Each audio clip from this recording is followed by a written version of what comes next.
Let's now revisit Custer's advance along Reno Creek. As the terrain flattens east of the junction between Reno Creek and North Fork, we come upon a subtle rise in the landscape, a knoll about 12 yards east of Ford A. Looking at the topographical map, this small elevation might not seem significant, but it was enough to pose problems. Moving roughly 2/3 of a mile east of Fort A, the ground rises 20 to 40 feet. Let's call this middle knoll for simplicity. Traveling a bit farther east, a much larger knoll appears, this one rising 80 to 100 feet above the plains. It's the first high ground any advancing force would encounter as they moved westward, approaching hostile territory.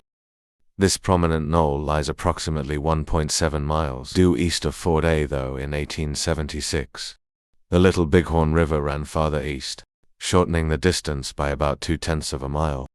Farming has also altered the landscape since then.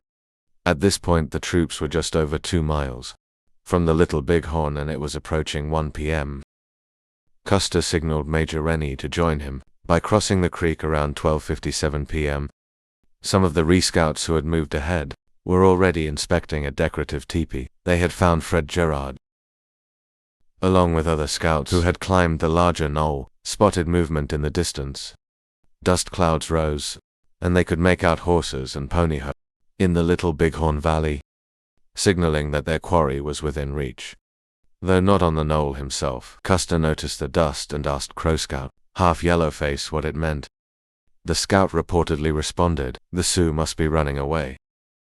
George Hindine and Gerard echoed this, with Gerard shouting down from the knoll.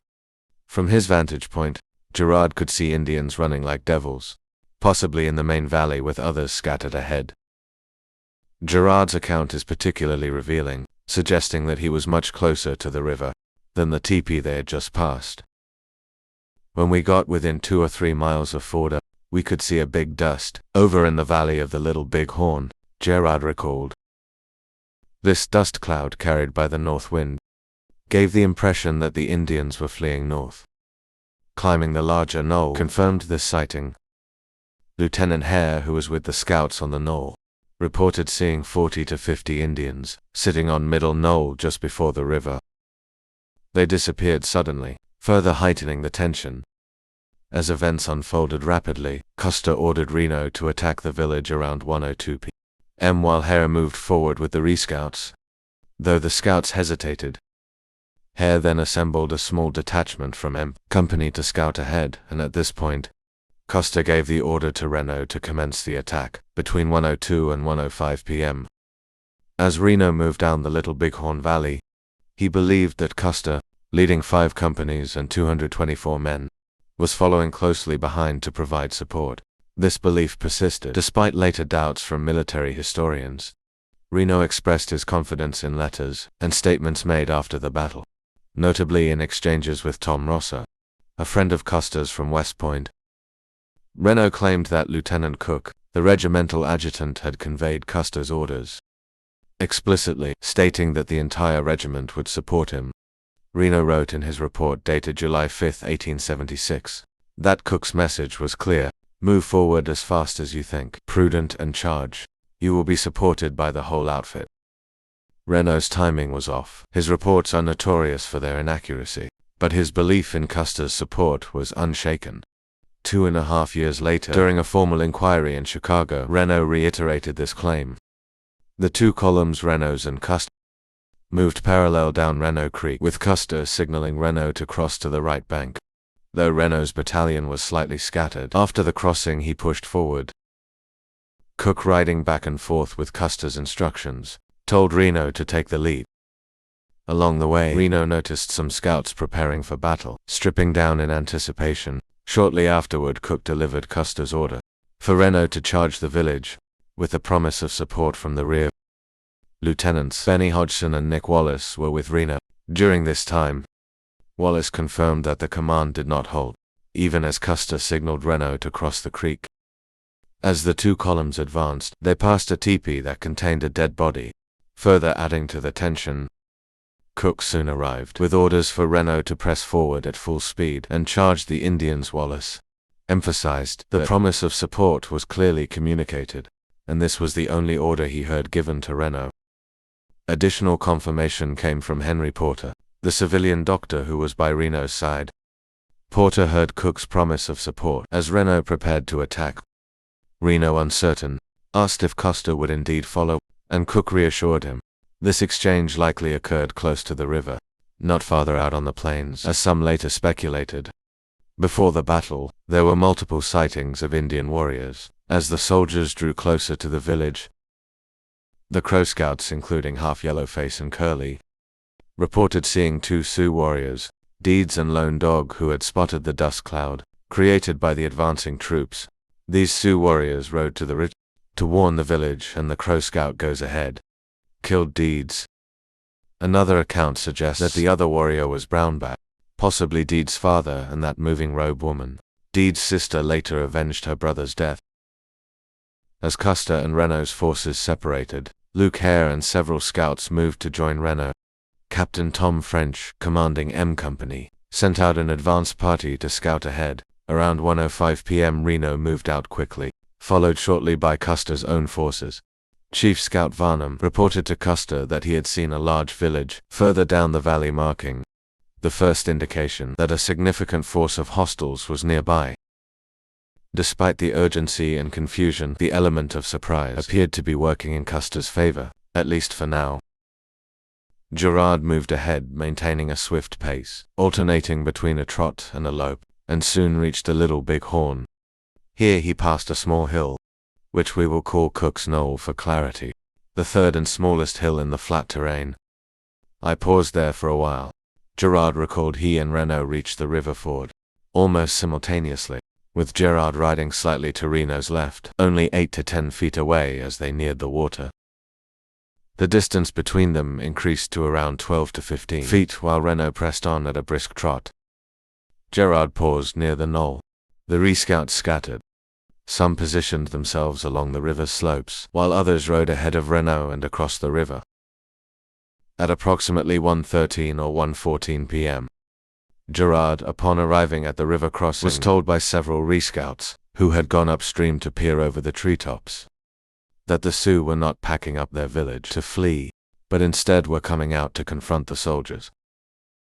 Gerard realized this was unexpected news for Custer and his officers, and he grew anxious. By this time Reno had reached the middle of the river, around 1:16 p.m., leading his battalion across the cold waters that stretched about 25 to 30 feet wide. As Reno's men entered the river, their pace slowed, which allowed the rear elements to close the gap. Reno halted midstream, observing the troops behind him. According to Gerard, this was the moment he informed Reno that the Sioux weren't fleeing, but rather preparing for battle. However, Reno consistently denied this, insisting the scout had no right to speak to me. Officially, at the 1879 inquiry, Reno became defensive when the topic of Gerard's warning was brought up. While not directly admitting anything, Reno stated, "From the way you phrase the question, it implies Gerard approached me in some official capacity, which I wouldn't acknowledge. If he had something important to tell me, I would have listened, but I wouldn't have believed it." Gerard's memory could have been flawed, and Reno might have been right. In interviews with Walter Mason Camp, Gerard never mentioned speaking to Reno at that moment. Camp recorded after Gerard crossed the river. One of the Indian scouts shouted that the Sioux were coming to meet Reno. Gerard exclaimed, "Hell. Custer needs to know this immediately. He thinks the Indians are fleeing, but they're readying for a fight. I'll go back and inform him." Gerard then met Cook near the knoll, about half a mile east of the ford. This knoll, about 75 to 100 feet high, stood at the mouth of the valley. Cook saw Gerard approaching and asked, "Well, Gerard, what's wrong now?" Camp's account incorrectly places Gerard across the river when he learned of the Sioux's approach, but, in reality, it was the rescouts who first saw the Indians returning, not Gerard himself. Additionally, what Camp refers to as Middle Knoll is not where Gerard met Cook. The actual meeting occurred at the knoll by the river, as Gerard had described during the 1879 inquiry. By this time, Custer's column had disappeared from view. At the inquiry, Gerard mentioned that Reno's trail veered to the left, around the smaller knoll next to the river, while the larger trail, which Custer followed, went straight. This right-hand trail was a broad lodgepole path, Reno's leftward turn occurred about a mile after the two columns split, likely near Middle Knoll. The next knoll, referred to as Cook's Knoll, sat directly on the riverbank. Each of these features, including the knolls and the dry gulch Reno followed, is clearly marked on the area's topographic map. After receiving no response from Reno, Gerard stood and observed as the battalion crossed the river between 1:16 and 1:20 p.m. Realizing the urgency of the situation, he turned back to inform Custer, running into Cook, who was approaching Reno's column about 75 yards from Ford A. Some testimonies claim both Cook and Miles Keogh accompanied Reno to the river's midpoint, but this is doubtful. Gerard didn't mention Keogh, and evidence suggests Cook was moving toward Reno, not away from him. It seems more likely that Cook was already at the knoll, possibly waiting to cross the river after Reno's last man or two returned to Custer. Culbertson, and a company sergeant, also record seeing Cook at the ford. This indicates that half of Reno's battalion was either in the water or had already crossed. There is some speculation, notably from Edgley, that Cook and Keogh intended to support Reno by crossing the river, though this remains uncertain. In all likelihood, as Reno swung left, Keogh moved toward the river, perhaps scouting another ford for Custer. When Gerard met Cook, he informed him that the Sioux were advancing in large numbers from about 2 miles away. Cook replied, "All right, I'll report back." Gerard then returned to the ford, met a scout, and quickly crossed the river. Despite the urgency of the situation, these events unfolded swiftly. Driven by adrenaline, what makes this situation particularly intriguing is that Gerard's information was largely based on speculation. The rescouts, nervously scanning the valley from miles away, were the ones who spotted the Sioux, possibly obscured by a rising cloud of dust. If Cook relayed this information to Custer, it might have prompted Custer to turn right, choosing not to directly support Reno. Custer likely believed the Sioux actions were a mere distraction to give their families time to escape. Reno had anticipated direct support from Custer. He didn't expect Custer to maneuver around him in an effort to draw the Indians away. Reno consistently maintained that he was misled about Custer's intentions. Some soldiers, including Sergeant Charles White and Private Edward DeVere, echoed this sentiment, believing reinforcements were imminent. Orders relayed by Cook, however, caused a misunderstanding. Reno thought Custer would be directly behind him, but this was not the case.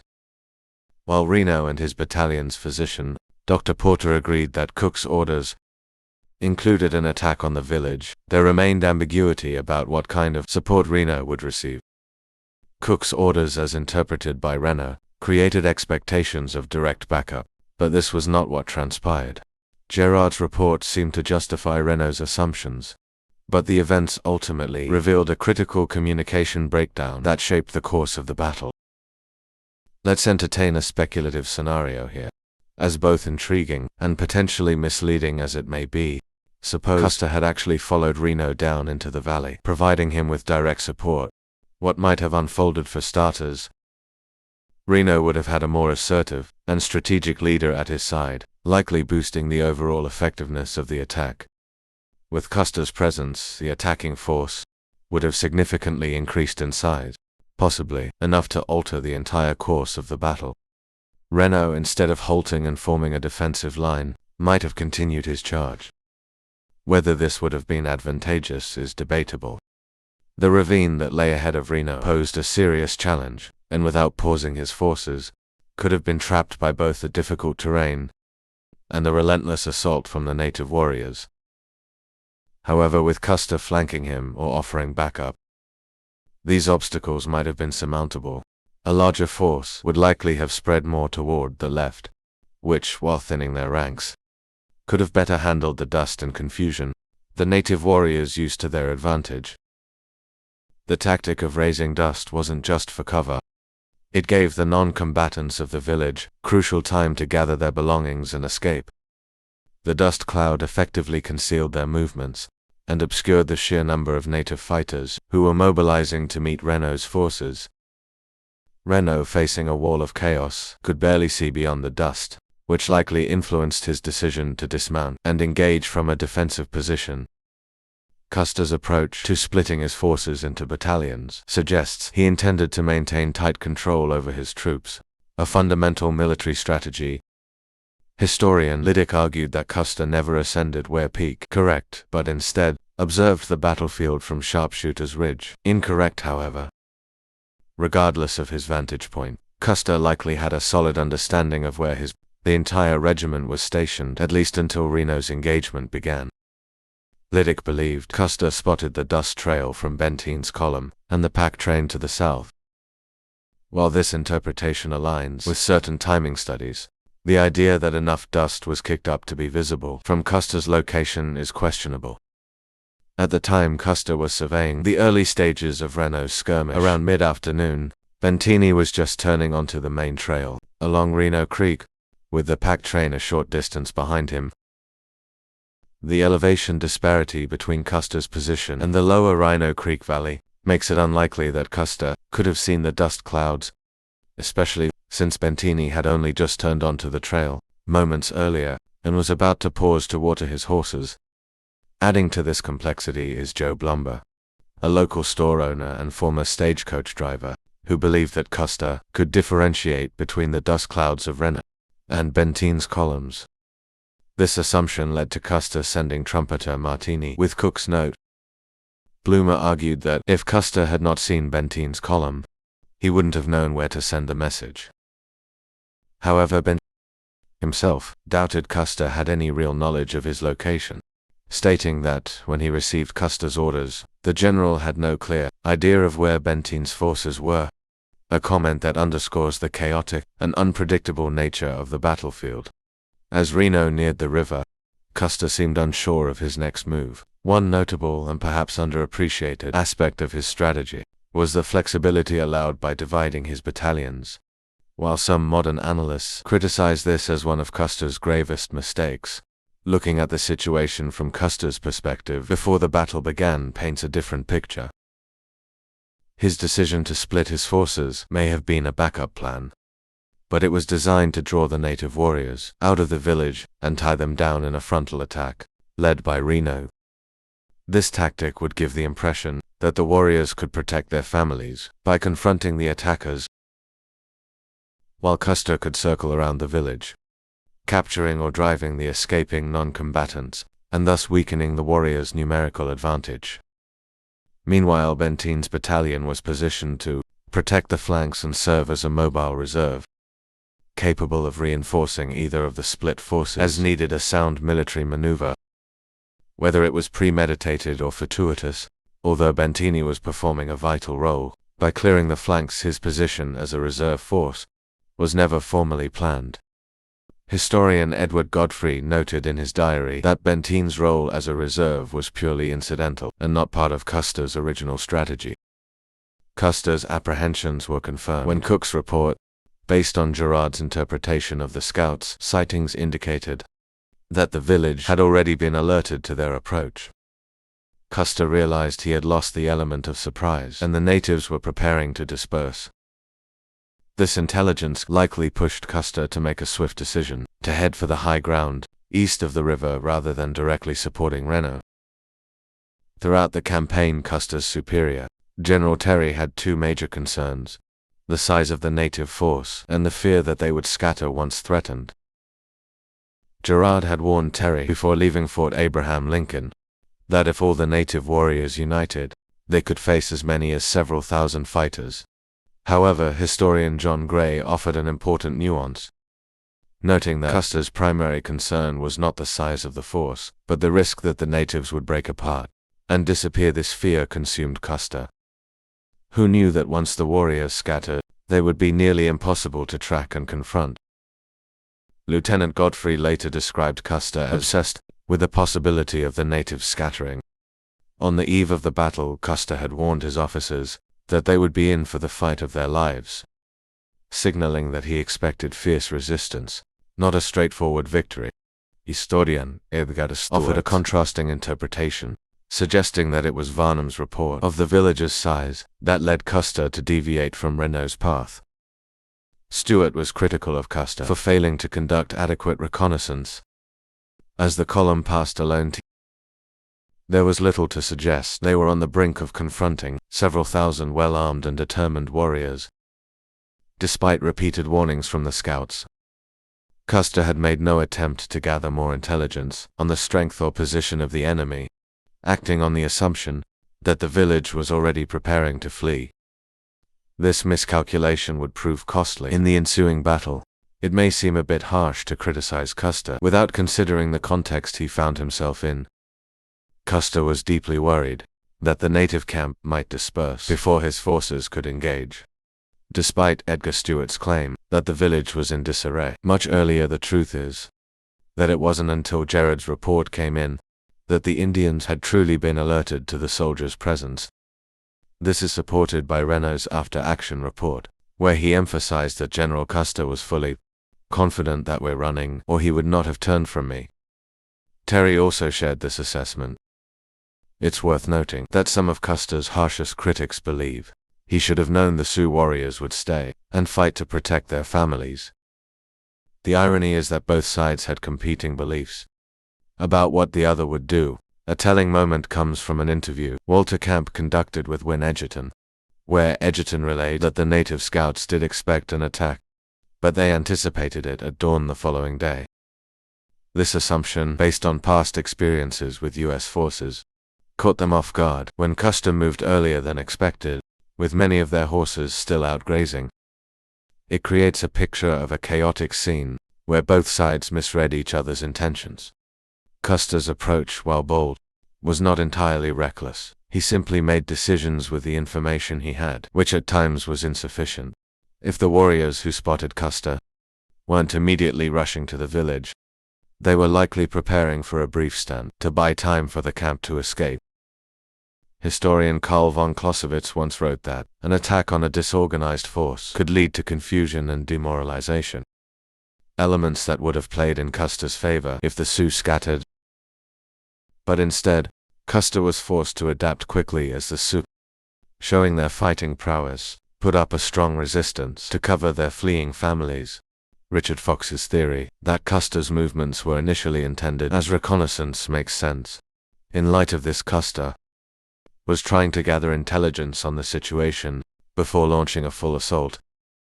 Some might call his actions reckless, but others, like his former Civil War superior, General McClellan, viewed Custer as a commander with exceptional clarity under pressure. Custer's own men like Captain James H. Kidd remembered him as brave, intuitive, and quick-thinking. Custer's tactics at Little Bighorn might be compared to General Erwin Rommel's tank warfare philosophy decades later. Rommel emphasized the importance of a commander's presence on the battlefield to motivate and control his forces, ensuring they remained engaged in the fight. Custer, too, needed to be the driving force behind his men, especially in a battle as fluid and fast-paced as the one at Little Bighorn. His decision to divert his battalions to the high ground marked a crucial turning point. Although this move ultimately doomed Renault, it was not necessarily a failure of strategy, but rather an acknowledgement of the reality that the Sioux were not fleeing, but preparing for a fight. By dividing his regiment into 3 battalions, Custer retained flexibility. He could deploy any of them where they were most needed.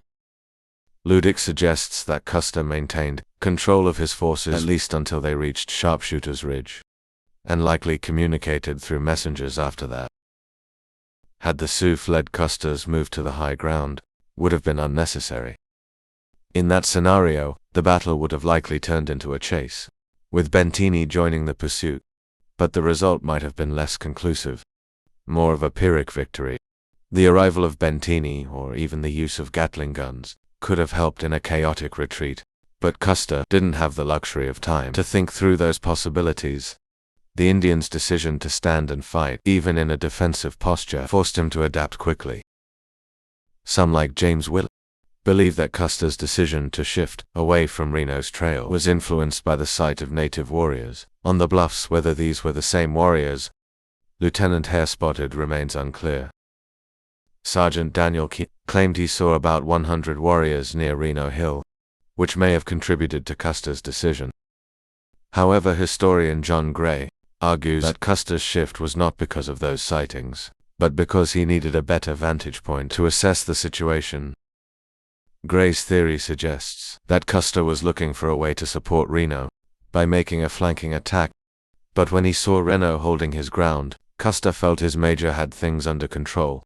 Some historians like Pennington and Camp argued that Custer never saw Reno in action, but Gray's interpretation, supported by the timing of events, seems more credible even if Custer was unaware of the full extent of Reno's struggles.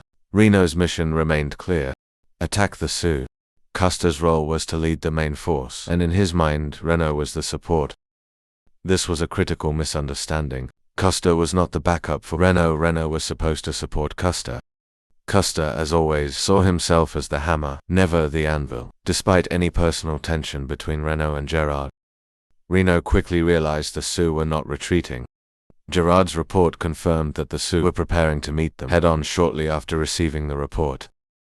Reno sent Private McCulloch to inform Custer that the Sioux were as thick as grass. Custer, already deciding to move to the right, pressed on Reno, likely concerned about the clarity of Custer's orders, sent another messenger, Private Mitchell, to repeat the warning.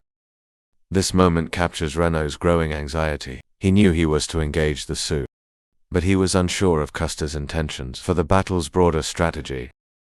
This confusion would ultimately contribute to the chaotic and tragic outcome at Little Bighorn. Reno's hesitation becomes even more perplexing when you consider the officers' meeting Custer convened on the night of June 24th. At that point, Custer hadn't yet made the decision to attack. The next morning, in fact. Based on several accounts, it seems Custer intended to rest his men and horses for a full day, launching an assault on the morning of June 26, likely with the support of the Terry Gibbon column.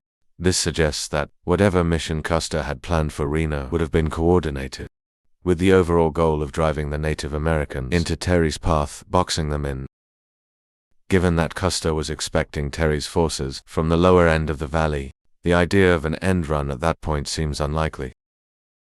The more plausible scenario is that Custer had not yet finalized his plans during the officers' meeting and waited for more intelligence the next day before deciding on the course of action.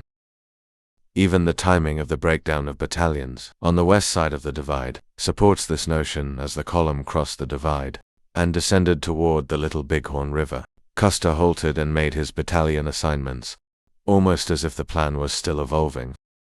Liddick asserts that Custer made a sharp 90-degree turn just about a quarter-mile from Fort A, aligning with Varnum's claim that, when he rejoined the column after scouting down Reno Creek, Reno was passing by Custer, as Varnum reported back to him. This would place them only about a mile from where Reno eventually crossed the Little Bighorn, making it clear that Custer was closely following Reno's movement at this stage. This proximity makes it more likely that Custer intended to directly support Reno at first, rather than attempting a wide flanking maneuver along the bluffs. Liddick and others, including historian Don Horn, believe that by sending Cook and Keogh toward the ford, Custer demonstrated his intention to back Reno directly. While there remains some disagreement over this interpretation, the reasoning holds weight when you consider how closely Custer followed Reno. Something compelled Custer to shift his approach, and it wasn't part of any earlier pre-arranged plan. After the battle, Sergeant Canepi recounted that Custer turned north immediately after spotting a group of about 100 warriors on the high bluffs. Curley offered a similar account, but reported the figure as being between 60 and 75 Indians situated north of Reno Hill. Liddick further elaborates on Curley's statement, noting that Custer's party crossed the north fork of Reno Creek before turning westward along the ridge. This ties in with Red Bear's recollection of Custer veering to the right, roughly 50 yards past the lone teepee.